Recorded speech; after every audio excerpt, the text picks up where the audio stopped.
So, I want to tell a story, and it's a true story, and it's about our dreams and our aspirations for what we want for our lives. And I'm going to begin it with a conversation that I had with my mom.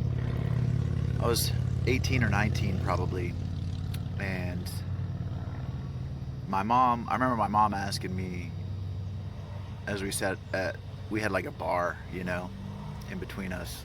Like, the kitchen was set up so that there was a bar. That's where we normally ate at. We didn't have a dining room table, so to speak, but anyhow, that's irrelevant. But my mom said to me, she's like, "What do you want to do when you grow up?"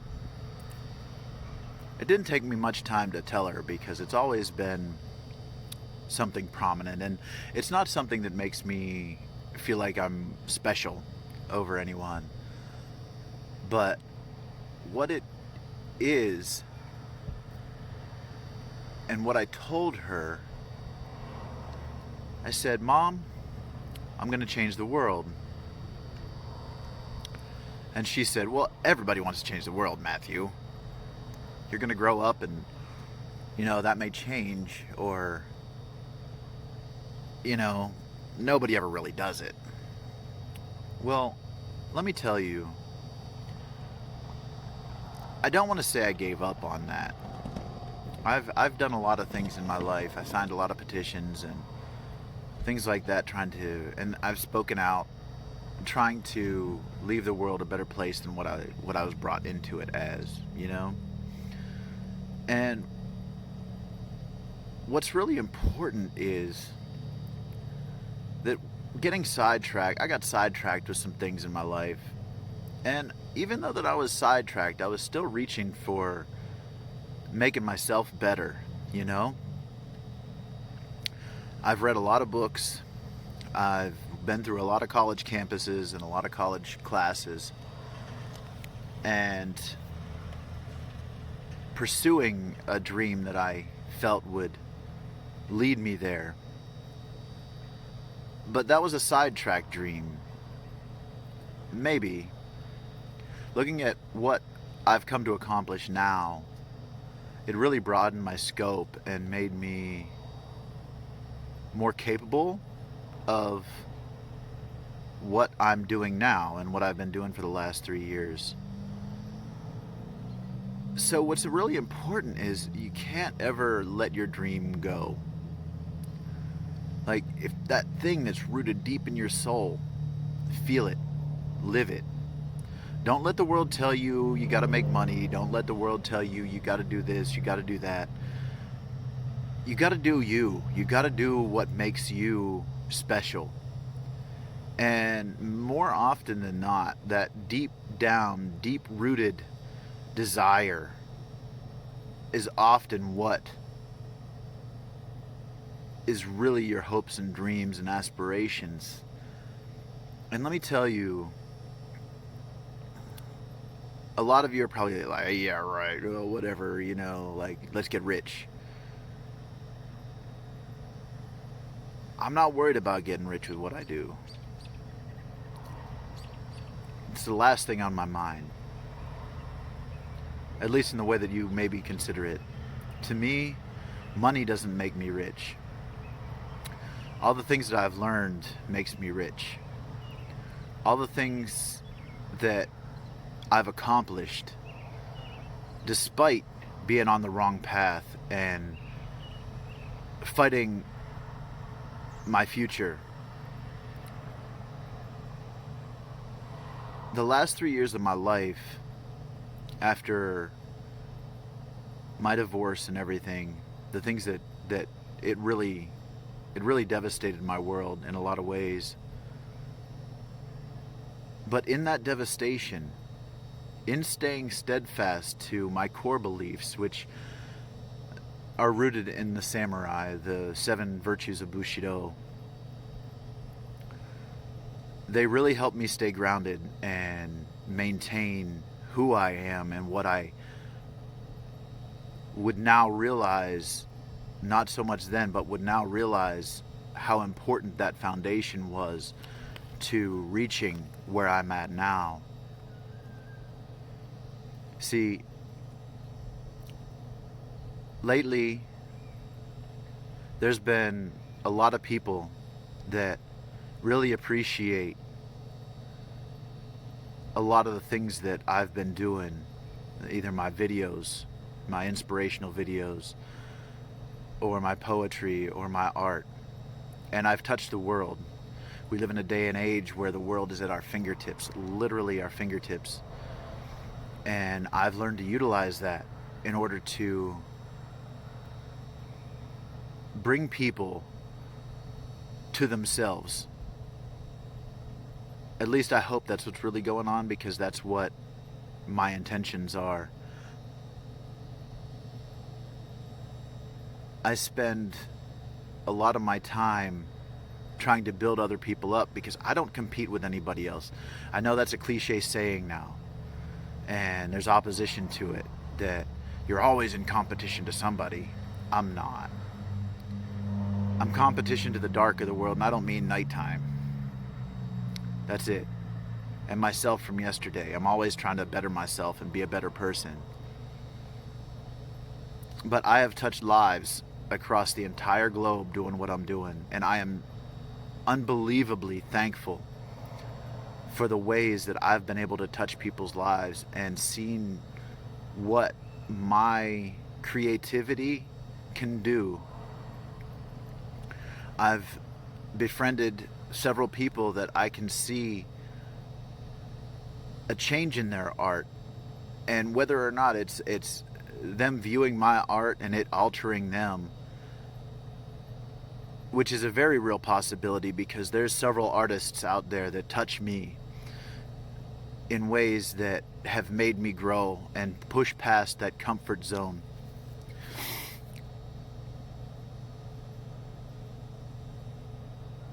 Some of them aren't alive, some of them are. Da Vinci, he's a big one. And Miyamoto Musashi, a massive influence on who I am, being especially that he was a Ronin that followed the ways of the samurai. Very talented writer and artist and swordsman. And I think that's very important for everyone that is a spiritual warrior, a creative warrior that's out there trying to bring beauty to the world and show their light to the world. And a lot of people don't even realize that sometimes some of the stuff that we create, because of the pain that we experience to be able to shine our light, sometimes it's dark. But you have to look past that darkness and see what caused the darkness. See that inspiration of, look what they've created, even though that they've went through a dark place, or are going through a dark place. And recently I have joined a team that is based in Nigeria, and we have several people that are from very varying cultures, many in Africa, but there's others that are not. Being that I'm one of them, I'm America based, and it is such a huge honor to be part of Expression that just that alone, just that belief from someone, which I try to give to everybody. I believe in them.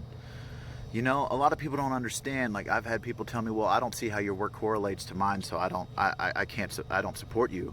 Well, I work in doing what I do too. You can't appreciate that? Man, we all got to appreciate everything that we do. You know? The diversity and creativity and love for our fellow human beings is going to lead us into the next level, and that's what we need in the world today. There is so much hate out there and so much abuse of power. It makes everything that much uglier. So we need We need the people that can bring beauty back and bring beauty to the world, to show people, look what's inside of yourself. Look what you can bring to the foreground. So I started by myself trying to bring people up, and I got noticed for it, because that inspiration that I try to bring to the world lifts people up in such a way that it makes them want to share their light with everybody else. And in doing so, that lights other candles out in the world. You can do it. You can do it. Hold on to those dreams. You got to go for those dreams. It's going to be hard. It's going to be difficult. And I'm not saying that shooting for your dreams isn't going to be one of the hardest things you probably will ever experience, unless you're really lucky and it just falls into place. But I'll tell you what, every little step forward, even if you fall back, eventually you're going to make it, and you will make it, because you are worth it. I have met so many superior creatives, and I've seen nothing but a beautiful evolution forward to creating a brighter world for everybody. And that's what's important. And those dreams, in that change, you change one person that possibly changes somebody else, you're making the world a better place. You're changing the world like I plan to. And that's what a lot of people don't realize. Like, if you're full of hate and you spew hate, you make the world a darker place. You don't need to hate to get to where you're going. Everything that we've ever learned is about networking and getting closer to each other. And I see so many people try to resist that. There's a selfish story written into our cultures that really all they do is undermine what we're all capable of. If we stick together and love each other through and through, we can change the world to be a much better, safer, loving place for everybody. And that's how I've been able to make a difference and make a change in the world. You got to maintain those dreams, man. Because when you maintain your dreams, your light gets brighter, and you can shine that in more directions at one time. It's like a lighthouse. The more power it has, the more likely it is to be seen. And people are going to start flocking to you like moths in a flame, or moths to a flame. And that's what changing this world takes. Shining that light to bring the moths in, so that they're no longer moths, they're other beacons of hope and light, and that they will affect others around them to be other beacons of hope and light. We just got to love each other and show each other that there is a different world out there, and all you got to do is reach for it and hope for it and love for it, and it'll wrap its arms around you and love you right back. Anyways, thank you everybody for looking. I hope that my words have given you a ray of hope today, just like it does me and other people around me, because you're worth it. All right? Have a wonderful day. Have a wonderful evening. I love you. Later.